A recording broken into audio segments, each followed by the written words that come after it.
સવારના 10 થઈ ગયા અને આપણે જો હવે ફ્રી થયા છીએ. કેમ કે કાલે જાગરણ હતું આરાધ્યાને, તો 12 વાગ્યા પછી સૂતા હતા અને પછી બધાને નીંદરે ઝટકાય આવે નહીં મોડું થાય એટલે. તો ઉઠવાનું બધું આજ તો મોડું હતું કેમ કે આરાધ્યાને મોડી ઉઠાડી, મોડી ટ્યુશનમાં થોડીક, એટલે ટ્યુશનમાં તો ટાઈમ જ વહી ગઈ છે પણ ઉઠાડીથી મોડી અને છોકરાએ મોડા ઉઠ્યા હતા. તો આજે જો કામનું થોડુંક મોડું થયું તો હવે ફ્રી થયા છીએ અને હવે રસોઈ બનાવવાની તૈયારી કરશું. અને આજનું વેધર પણ એવું છે, જો વરસાદી માહોલ. તો જેવો તેવો તડકો હમણાં સવારમાં નીકળ્યો અને પાછા વાદળા થઈ ગયા છે. પાછી આગાહી છે એમ કહે છે હવે 14-15 ઓળ એમ કાંક છે આગાહી, એટલે વરસાદ તો આવ્યા જ રાખશે કેમ કે એના દિવસ છે, ચોમાસું છે એટલે. અને અહીંયા જો અમે રસોઈની તૈયારી આપણે ચાલુ કરી દીધી છે, થોડી ભાત મૂકી દીધા છે. મમ્મી ગયા છે મંદિરે અને જો વેધર આજનું બતાવું તમને, જોઈ શકો છો. વરસાદ તો અંધારેલો જ છે પણ જો બપોર સુધી ન આવે તો સારું. અને આનું કાંઈ નક્કી નહીં, આવે તો આવવાય મળે ઘડીકમાં, એવું છે બધું. તો જો આજ તો છોકરીઓને બધીને જાગરણ હતું, રાતે મોળાકત થયા આજે પૂરા. કેમ કે 5 દિવસથી મોળાકત હતા એટલે હમણાં પૂંજવામાં ને એમાં ટાઈમ જતો હતો બધો, એટલે આજે પૂરા થઈ ગયા છે. છેલ્લો દિવસ તો કાલે જાગરણને બધું પતી ગયું અને હવે જો રસોઈની તૈયારી કરી નાખીએ આપણે ફટાફટ. આજ છોકરાઓને સ્કૂલે જવાનું છે અને મમ્મી મંદિરે ગયા છે, ત્યાંથી આવે ત્યાં આપણે હાલો ચાલ થોડું ઘણું રસોઈનું કામકાજ કરી લઈ. અત્યારમાં તો મશીને બેસવાનો જો કાંઈ વારો આવતો જ નથી કેમ કે છોકરાઓને જવાનું હોય ને એટલે એના લંચ બોક્સ ભરવા ને તૈયાર કરવા ને એવું બધું હોય, એટલે અત્યારમાં તો કાંઈ આપણે બેહાય નહીં, બપોર પછી જ બેહાય. બપોર પછી થાય એટલું કરી અને અત્યારમાં કામ કરવાનું. તો ચાલો મળીએ આગળ. તો સવારમાં જો અહીંયા વાગ્યા છે 11:15. સવાર તો નથી પણ 11:15 થયા છે ને અમારા ભાઈ જો ભાખરી વઘારાવી છે. સવારમાં ભાખરી બનાવી હતી તો કે મારે નથી ખાવી, રાતે કે મને ભાખરી બનાવી દેજો. સવારમાં બનાવી તો કે નથી ખાવી ને હવે કે ભાખરીનું શાક બનાવી દો. તો અહીંયા છાશમાં જો ભાખરીનું શાક મસ્ત એવું બનાવ્યું છે. ભાઈ લપેડવા બેસી ગયા છે. હવે બપોરે પછી હું જમશો? હે હું કાંઈ નહીં, એટલે શાકે શું થાય? હજી આમ આરાધ્યાને ખાવું છે, આરાધ્યા આવશે તો ભાખરીનું શાક. ચાલો મોઢામાં જોતા જ પાણી આવી જાય, જો ખાટું મીઠું મસ્ત લાગે. તો ખાવા બેસી જાય, થોડુંક 2-3 ચમચી હું ચાખી લઉં રસોઈ બનાવતા મસ્ત બન. તીખું હોય ને એટલે વધારે મજા આવે. કાકી તને ખાટું ને તીખું, અમારે કીર્તનને ભાખરીનું શાક બહુ ભાવે એટલે જોઈ ખાવા બેસી ગયો છે. હજી મારે રસોઈ બનાવવાની બાકી છે, દાળ ભાત બની ગયા છે અને શાક વઘારવાનું બાકી છે. દૂધી બટેટાનું શાક બનાવવું છે. તો શાક બને ત્યાં મેં કીધું શાક સુધારીને તો રાખી દીધું છે, હવે વઘારવાનું રહ્યું છે. તો 2 ચમચી પહેલાં શાક ખાઈ લઉં પછી શાક વઘારીએ આપણે.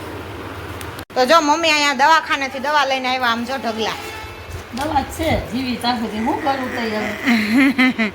દવાના ડબ્બા ભર્યા છે અહીંયા જો, દરરોજ પીવાની. આખા મહિનાની દવા છે આ બધી જો, ડાયાબિટીસની, બીપીની, પછી ઓલી હું કોલેસ્ટ્રોલની ને બધી પાતળું કરવાની. હા દરદ હોય એટલે તો પીવી જ પડે, ક્યાં જવું. લોહી પાતળું કરવાની પેલા લેવી પડે, એ તો ભૂલાય જ નહીં. ખાવતું મારી પાસે કોઈ નથી, ડાયાબિટીસ છે તો સુમાની જાય ખાઈને ગઈ ને અને બીપી આવ્યું 126. ક્યારેક ખાતા હોય ને એટલે no વાંધો આવે એમ. બે મોટા પડ્યા હવે. આ ખાય છે ને પપ્પા હાંજે તે મને કે લઈ લેજે ડબ્બો પેંડો ને જેવડાનો બે લેતી આવી કે ઉપર, એટલે ચવાણો ને પેંડો હાંજે ખાધા. તો પણ સાખી લેવાય ને, નકર ત્યાં પૂરું થઈ જાય. શાકશો નહીં તો એટલે તો ચાકશો નહીં પૂરું થઈ જાય. પાછા છે મોટા ને એટલે કટકા કરીને ખાય. 2 જ છે આ તો કાઢ નાખો હવે. વાટકા મૂકી દો, ખાલી 2 છે તો વાટકા મૂકી દે. પેંડા જોવો તમે, પછી આમાં 500 માં 4 જ આવે ને, મોટા છે એમને એને આવડો કરી નાખાય. નકર છે ને મોટો જ લે બધા. ઈ તો મોટો કોઈ નથી લેતું, એમાંથી કટકા જ લે. કઈ મોટો ખાય કે કોઈ તરત આખો. 4 આવ્યા હતા ને એક નાનો એવો ઘટ્યો હશે નાખ્યો તો 500 માં. માવાના પેંડા જો અમે 8 લઈ આવ્યા હતા. હે એક કટકો લઈ લે પેંડા જેવો જ કટકો. હા તો જો હું રોટલી બનાવું છું અહીંયા ગરમા ગરમ રોટલી બને ઘનશ્યામ મહારાજ અને મમ્મી છે ને દવાખાને ગયા હતા તો બધી દવા લઈને આવી ગયા અને હવે આરાધ્યા બેન જો જમવા બેસી ગયા છે સ્કૂલનો ટાઈમ થઈ ગયો એટલે હું હજી નાસ્તામાં લઈ ગઈ છો સવાર ખાધો પછી કેટલોક લેવાય નો વાંધો આવે શેમાં ભાઈ ખાલી શેક નથી ઉભા રહ્યો ઓલું અહીંયા ડબલું પ્લાસ્ટિકનું ખાલી છે ને એમાં ભરી દો અંદર તો આમાં નાખી દો તો ચાલો હવે રોટલી ફટાફટ કરી લઈ કેમ કે હમણાં 12 વાગવા આવ્યા છે હમણાં જમવાવાળા આવી જાય એમ તો પેંડા સરસ છે ઓલા આપણે આટકોટના ખાઈ ને ઓલાના ઈ લો આમ મોઢે ચોટે છે ચોટતા નથી જો આ હારા છે બધા ભરવાડ જ ન્યાય વેચે છે હા દુકાનો હોય ને બધા દુજાણા હોય ને ભરવાડને એટલે ત્યાં વેચતા હોય ને બનાવીને ઘી કેટલાનું સ્પેશિયલ ગાયનું 1200 રૂપિયાનું કિલો 1250 આને પૂછ્યું છે ભાવ કેટલાનું ઘી એમ બોલું જ નથી ખબર આ એમ કહેતા હતા 1250 કિલો ઘી જીવું હાલ પેંડો ખાવા આવો પેંડો ખાવો છે હે જીવું બેન રમવા આવી ગયા જો અમારે અહીંયા ખીચડીના આંધણ જો મુકાઈ ગયા છે અને અહીંયા જો હોમવર્ક થઈ ગયું બે ને કીર્તન આવ્યો તો કેટલા વાગ્યાનો આવ્યો કલાક થઈ 6:30 થવા આવ્યા 5:45 આવ્યો તો હજી હોમવર્ક બાકી છે સારા ધ્યાન થઈ ગયું હવે એ તો કહેશે મારે થઈ ગયું એમ એ કરે નીચે હોમવર્ક જ કરે છે અને જો અહીંયા હોમવર્ક નાસ્તો થાય છે અને અહીંયા જો ઝીણો વરસાદ ચાલુ જ છે મચ્છરિયું ખરે છે હાવ વિડીયામાં જ નહીં દેખાય પણ રોડ બોર્ડ પલાળી દીધું ક્યારનું આવી રીતનું ઝીણું આવે છે માઇન્ડ બધું હુકાણ હતું ને તે પાછો ઝીણો ચાલુ થઈ ગયો છે આવું છે બધું તો જો તો સાંજ થઈ ગઈ છે ને વાગી ગયા છે 6:30 અને આપણે આવી ગયા છે ઉપર કિચનમાં રસોઈ બનાવવા માટે અને અમારા આરાધ્યા બેન પણ આવી ગયા ઉપર જો આરાધ્યા તારો હોમવર્ક થઈ ગયું હે આરાધ્યા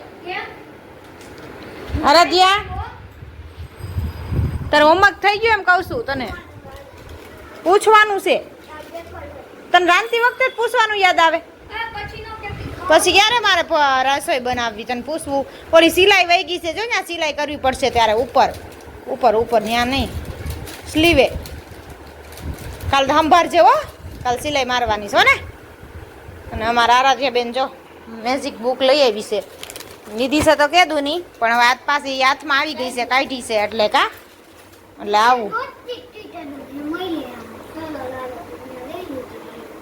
કલર લાડે મળી તો લઈ લીધી એટલે કરવું હું બહાર કાંઈ રમવા જવાય નહીં વરસાદ આવે એટલે ભૂખથી રમશે એવું છે બધું તો ચાલો આજ તો મેનુમાં બનાવવાનું છે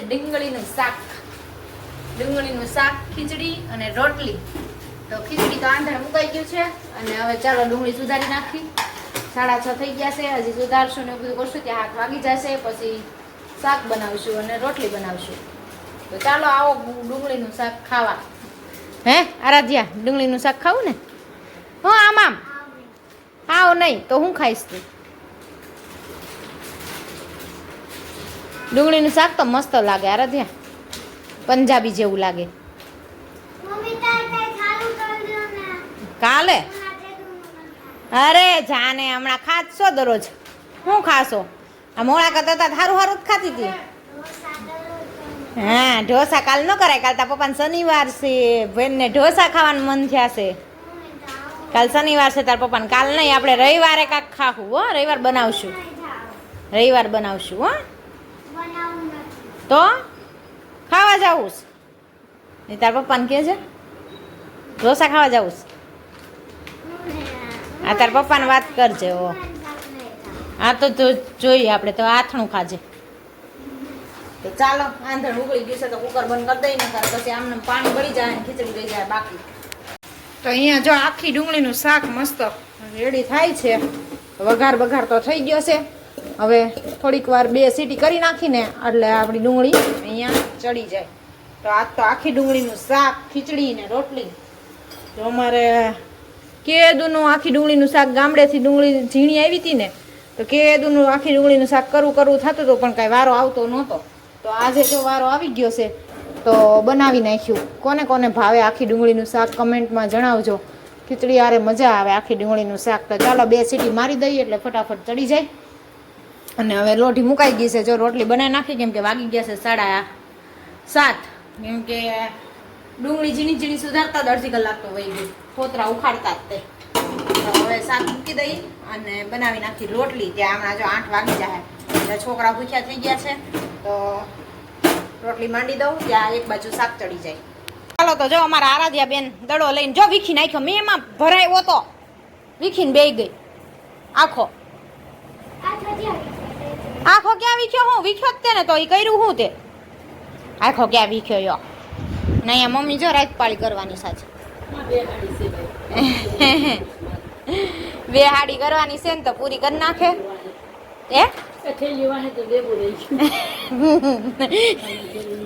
રૂપિયા કામ કરવું એ તો કઈ કોઈ ન પોહાય, પણ આ તો હાવ નવરા બેઠા એને બદલે જે થોડું ઘણું થાય એ બીજું શું હોય.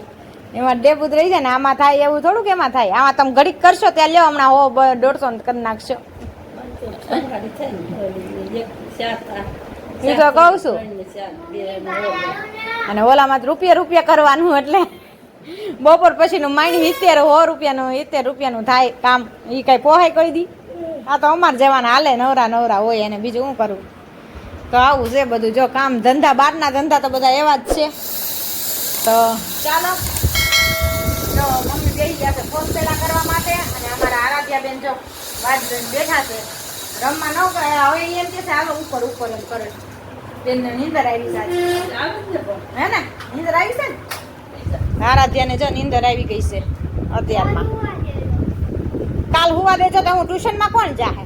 કાલ હુવા દેજો. જો ટ્યુશનમાં કોણ જાય? આજ તો હુવા જ દીધી તને મેં 8:30 ઉઠાડી. આજ મેં કાંઈ તને વહેલી નથી ઉઠાડી જરી કઈ. નાની દીકરી થતી લ્યો 12 વાગ્યા લગી જાગ્યા મેં તને હુવા જ દીધી હતી, કઈ ઉઠાડી નહોતી. આવું છે બેનનું કામકાજ. ચાલો આ સાથે આજના બ્લોગને અહીંયા કરશે. લાઈક કરો, શેર કરો, સબસ્ક્રાઈબ કરો. મળીએ કાલના કન્ટેન્ટ સાથે. જય સ્વામિનારાયણ.